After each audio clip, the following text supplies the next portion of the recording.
धेरै धन्यवाद श्रीमान अतिरिक्त स्वास्थ्य सचिवज्यू। माननीय मन्त्रीज्यूको पद बहालीको 100औं दिनको अवसरमा आयोजित यस विशेष कार्यक्रमको अध्यक्षता गर्नुभएका श्रीमान सचिवज्यू, माननीय स्वास्थ्य तथा जनसङ्ख्या मन्त्रीज्यू, राष्ट्रिय योजना आयोगका मान्य सदस्यज्यू, प्रदेश माननीयज्यू, उपस्थित सम्पूर्ण विशिष्ट अतिथिगण, स्वास्थ्य तथा जनसङ्ख्या मन्त्रालय र मातहतका सम्पूर्ण निकायका सम्पूर्ण आदरणीय सर म्याडमहरू, वास्तवमै नेपालको स्वास्थ्य क्षेत्रले विभिन्न आरोह अवरोहका बावजुद, विभिन्न चुनौतीका बावजुद गत 100 दिनमा धेरै उदाहरणीय र विशेष गरी हामी सबैलाई हौसला हुने गरी सुधारका पहलहरू मान्य मन्त्रीज्यूको नेतृत्वमा अगाडि बढिरहेका छौँ। यतिले मात्र हामी चित्त बुझाएर बस्ने अवस्था छैन। हामी अब कसरी अगाडि जाँदैछौँ भन्ने विषयमा एउटा छोटो प्रस्तुति लिएर हजुरहरू समक्ष आएको छु। विशेष गरी हजुर मान्य मन्त्री, यो कार्यक्रम अबको 20 मिनटमा सकिने हुनाले धैर्य धारण गरिदिनु हुन पनि उपस्थित सम्पूर्ण साथीहरूलाई हार्दिक अनुरोध गर्दछु। किनभने हामी अनि खाजाको पनि व्यवस्था भएकोले कृपया प्रतीक्षा गरिदिनु हुन पनि हार्दिक अनुरोध गर्दछु। वर्तमान सरकारको विशेष गरी गठन भएपछि संवैधानिक प्रावधान, विशेष गरी राज्यबाट आधारभूत स्वास्थ्य सेवा, त्यसै गरी सुरक्षित मातृत्व र प्रजनन स्वास्थ्य सम्बन्धी हक तथा गुणस्तरीय स्वास्थ्य सेवामा सहज, सुलभ र समान पहुँच र राज्यको लगानी वृद्धि गरी स्वास्थ्य बिमा सुनिश्चित गर्ने लगायतका संवैधानिक प्रावधानहरूको पालना गर्न यो सरकार विशेष गरी समाजवाद उन्मुख संविधानको स्वास्थ्य सम्बन्धी संवैधानिक प्रावधानप्रति प्रतिबद्ध रहेर काम गरिरहेको छ। यसै सन्दर्भमा विशेष गरी कानुनको, विशेष गरी हामीसँग भएका कानुनको परिपालना, कानुनमा लेखिएको छ त पालनामा हामी कतै चुकिरहेका थियौँ। जनस्वास्थ्य सेवा ऐनको दफा 3 र नियमावलीको अनुसूची 1 बमोजिम आधारभूत स्वास्थ्य सेवाको अविच्छिन्न उपलब्धताको लागि अथक प्रयास जारी छ। हामीले देखेका छौँ, सुनेका छौँ, भोगेका छौँ। आधारभूत स्वास्थ्य सेवा निःशुल्क प्रदान गर्ने अभियानमा मान्य मन्त्रीको नेतृत्वमा समग्र मन्त्रालय लागिरहेको छ। त्यसै गरी जनस्वास्थ्य सेवा ऐनकै दफा 28 को व्यवस्था बमोजिम अस्पतालमा भएका मृत्युहरूमा कारण पत्ता लगाउने, के कारणले मृत्यु भएको छ, जसले गर्दा जनमानसमा एउटा विश्वासको वातावरण, अस्पतालमा मृत्यु भयो भने कारण खुट्छ है, जुन ऐनको व्यवस्था अलरेडी थियो। त्यसै गरी स्वास्थ्य संस्थाले न्यूनतम सेवा मापदण्डको स्वमूल्याङ्कन गरी इजाजत प्राप्त गर्ने निकाय समक्ष अनिवार्य प्रतिवेदन गर्ने कार्यक्रमको पनि यसपटक हामीले सुरुवात गरेका छौँ। चिकित्सा शिक्षा नियमावलीको नियम 40 को नियम बमोजिम माननीय मन्त्रीज्यूबाट अघि नै उद्घार भयो। यो विशेष गरी मेडिकल कलेजहरूले एउटा जिल्लामा विस्तृत सेवा प्रदान गरियो भने कमसेकम 20 वटा जिल्लामा चाहिँ विशिष्ट सेवा पुग्दो रहेछ। यो नियममै भएको व्यवस्था कार्यान्वयनका लागि हामी लागेका छौँ। त्यसै गरी स्वास्थ्य संस्था सञ्चालन मापदण्डमा भएको विशेष गरी निःशुल्क सेवा लिने 10% सेवा लिने नागरिकको विवरण सार्वजनिक गर्ने व्यवस्था पनि गरिएको छ। त्यसै गरी विभिन्न अस्पताल स्वास्थ्य संस्थाहरूले आर्थिक ऐनको प्रावधान बमोजिम भन्सार छुट पाउनुहुन्छ, राजस्व छुट पाउनुहुन्छ, तर त्यो कोले पाउनुभयो, के कति सेवा भयो त नागरिकलाई भन्ने कुरा पनि सार्वजनिक गर्ने प्रयास चाहिँ हामीले गरेका छौँ।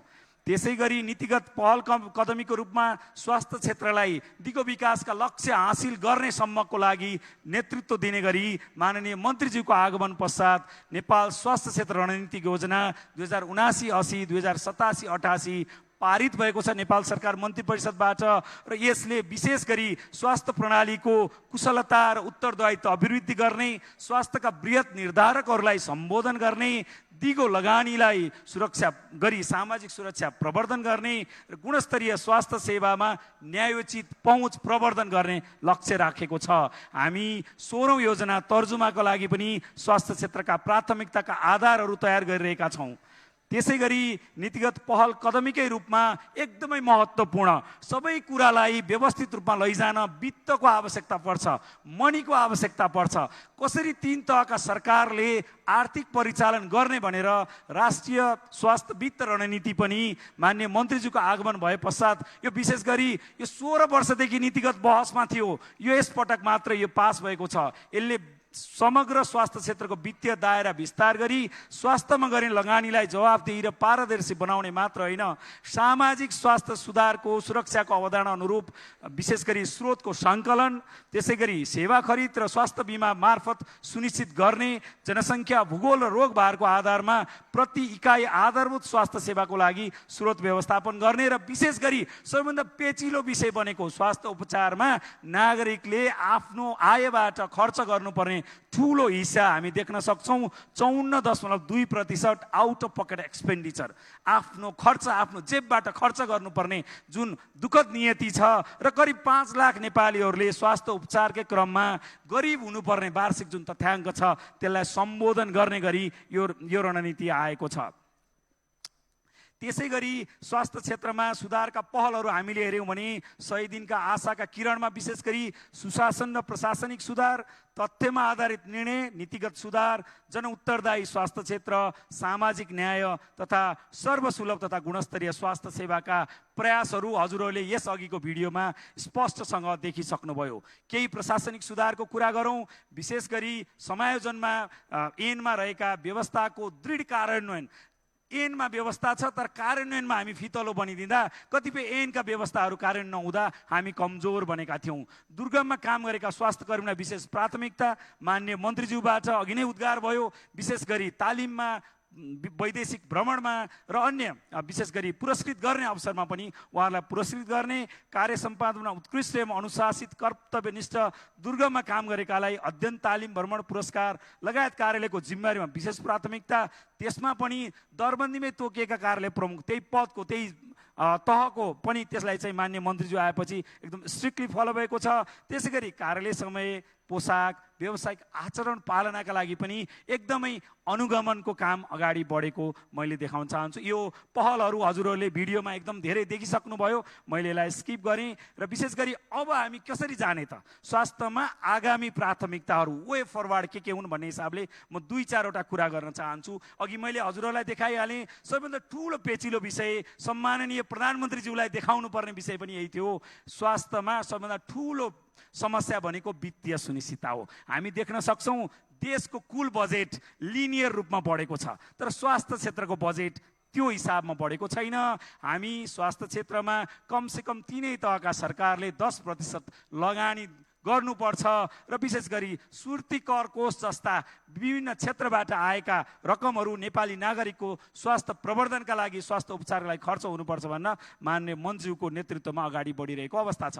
त्यसै गरी संस्थागत संरचनाको हिसाबले रूपान्तरणकारी योजना मानिएको 15औं योजनाको आधारभूत अस्पतालहरूको विस्तार, भवन निर्माणहरू भइरहेका छन् तर हामीलाई अहिलेको चुनौती भनेको यी अस्पतालहरू भवन मात्र बनेर भएन, यी सञ्चालन गर्ने गरी जनशक्तिको व्यवस्थापन गर्नुपर्ने छ। कमसेकम हामीले हेऱ्यौँ भने 5, 10, 15 बेडमा 18, 22 अथवा 30 जनाको दरबन्दी तेरिज स्वीकृत भएको छ। 50 शैय्याको साबिक जिल्ला अस्पतालमा 18 जना र 200 शैय्याको प्रादेशिक अस्पतालमा 500 र 500 जनाको 500 शैय्याको सङ्घीय अस्पतालमा 949 स्वास्थ्यकर्मी आवश्यक छ।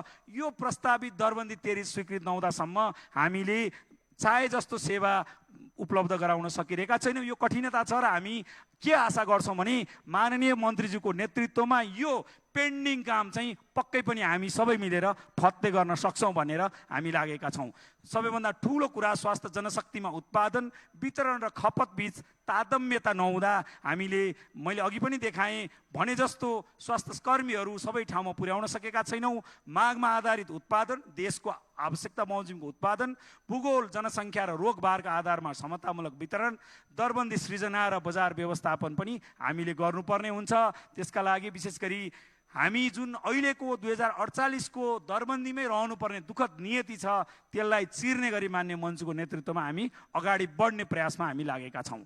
त्यसै गरी अब केही चिजहरू प्रायोरिटाइज भएका फेरि प्रायोरिटाइज गर्ने, रिप्रायोरिटाइज गर्न पर्ने कुराहरू भन्छु। हामीले देख्यौँ मातृ मृत्यु दरमा हामी राम्रै गरिरहेका छौँ। पहिलेको हेऱ्यौँ भने 539 प्रति 1 लाख जना सुत्केरी हुने महिलाहरूको तथ्याङ्क हामीले हेऱ्यौँ भने 539 जनाको मृत्यु हुनेबाट 151 मा झार्न त सफल भयौँ तर दिगो विकासको लक्ष्य हासिल गर्न हामीले त्यसलाई 70 मा झार्नु पर्ने छ।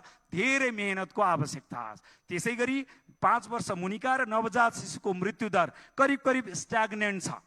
1000 जना 5 वर्ष मुनिका बालबालिका जन्मिँदा नेपालमा 33 जना 5 वर्ष नपुगी बित्छन्, 21 जना पहिलो 28 दिनमै बित्छन्। त्यसलाई हामीले घटाएर क्रमशः 20 र 12 मा पुर्याउनु छ। तथ्याङ्क त थोरै जस्तो देखिन्छ, तर यो भनेको पब्लिक हेल्थको हिसाबले हाई ह्याङ्गिङ फ्रुट्स क्याच गर्नु हो। एकदम अप्ठ्यारोमा रहेका यी फलफुललाई हामीले टिप्नु हो, त्यति सहज छैन। यसका लागि माननीय मन्त्रीज्यूको कुशल नेतृत्वका साथ समग्र स्वास्थ्य मन्त्रालय दौडिन हिँड्न तयार छ। त्यसै गरी हामी रोगको भारहरूलाई विशेष गरी सुधार गर्दै जाँदा हामीलाई नसर्ने रोगको एकदमै बिगबिगी बढेको छ। हामीले हेऱ्यौँ भने विगत करिब 30 वर्षको अवधिमा हामीले दुईटा हाम्रो बर्डन अफ डिजिजलाई हामीले कम्पेयर गरेर हेऱ्यौँ भने हाम्रो डिजिजको भार नसर्ने रोगमा ठुलो सरेको छ भने नागरिकले लगानी गर्ने नसर्ने रोगमा त्यसको अनुपात पनि वात्तै बढेको छ। यही हिसाबले नसर्ने रोगको महामारी बढ्ने हो भने हाम्रो लगानीले थेग्न सक्दैन। त्यसैले यसमा हामी धेरै मेहनत गर्नुपर्ने छ, विशेष गरी स्वास्थ्य प्रवर्धनका हिसाबले। तर त्यति भन्दै गर्दा हाम्रा लागि अहिले पनि डेङ्गु महामारी चुनौतीको विषय छ, विभिन्न सरुवा रोगहरू चुनौतीको विषय छन्, आत्महत्या चुनौतीको विषय छ, सडक दुर्घटना चुनौतीको विषय छ। यो क्षेत्रमा हामीले विशेष कदम चाल्ने गरी नयाँ रणनीति बमोजिम मान्य मन्त्रीको नेतृत्वमा अगाडि बढ्ने नै छौँ। मैले देखाएँ पछिल्लो डेङ्गुको अवस्था। त्यसैले हामी नसर्ने रोग मात्रै भनेर दौडिन पनि सुख छैन। सर्ने रोगहरू कम्युनिकेबल डिजिजको पनि अझै पनि हामीलाई चुनौती छ। यी सबै चुनौतीहरूलाई चिर्दै अब हामी कसरी अगाडि जाने त भन्ने हिसाबले नेपाली नागरिकहरूले सर्वव्यापी पहुँचको सूचक युनिभर्सल हेल्थ इन्डेक्समा हामी अहिले 53 मा छौँ। हामीले राम्रै फड्को मारेर 80 मा पुग्नु पर्नेछ। धेरै मेहनतको आवश्यकता छ। यसमा मान्य मन्त्रीको नेतृत्वमा मन्त्रालय र यो हलमा रहेका हामी सबै लाग्यौँ भने पक्कै पनि यो युनिभर्सल हेल्थ कभरेज अचिभ गर्न चाहिँ हामी सफल हुन्छौँ होला। र हामीले खोजेको, मान्य मन्त्रीज्यूले पनि खोजेको गुणस्तरीय स्वास्थ्य सेवामा सम्पूर्ण नेपाली नागरिकहरूले सहज पहुँचका लागि अब हामी लाग्ने भनेको स्वास्थ्यमा राज्यको लगानी वृद्धिका लागि हामी लाग्नुपर्नेछ। स्वास्थ्य बिमा कार्यक्रमको समयानुकूल परिमार्जन र प्रभावकारी कार्यान्वयन गर्नुपर्नेछ। यसका काम अगाडि बढिसकेका छन्। मानसिक रोग, सडक दुर्घटना, नसर्ने रोगहरू नियन्त्रणको लागि जनस्वास्थ्यको कार्यक्रममा लगानी वृद्धिको आवश्यकता छ। स्वास्थ्य जनशक्तिको उत्पादन, वितरण र खपत बीच तादम्यता ल्याएर स्वास्थ्य जनशक्ति देशभित्र अभाव नहुने स्थितिको चाहिँ सिर्जना हामीले गर्नुपर्नेछ। कुशल र उत्तरदायी स्वास्थ्य प्रणालीको विकास गर्नुपर्नेछ हामी सबै मिलेर भने गुणस्तरीय स्वास्थ्य सेवामा समतापूलक पहुँच जो नेपाली नागरिकको एस्पिरेसन हो त्यो पुरा गर्न मान्य मन्त्रीको नेतृत्वमा हामी सबै लाग्नेछौँ। गुणस्तरीय स्वास्थ्य सेवाका लागि हामी सबै लागौँ भन्ने प्रण गर्दै स्वास्थ्यमा सबैको विशेष गरी सर्वव्यापी पहुँचको लागि हामी सबै लागौँ भन्ने पुनः अनुरोध गर्दै यहाँहरू सबैलाई सुनिदिनु भएकोमा धेरै धेरै धन्यवाद दिँदै मान्य मन्त्रीज्यूको आगामी दिन सफल बनाउन पनि यो हल एउटा प्रण गरौँ यहाँबाट भन्ने अनुरोध गर्दै बिदा हुन चाहन्छु। धन्यवाद, नमस्कार।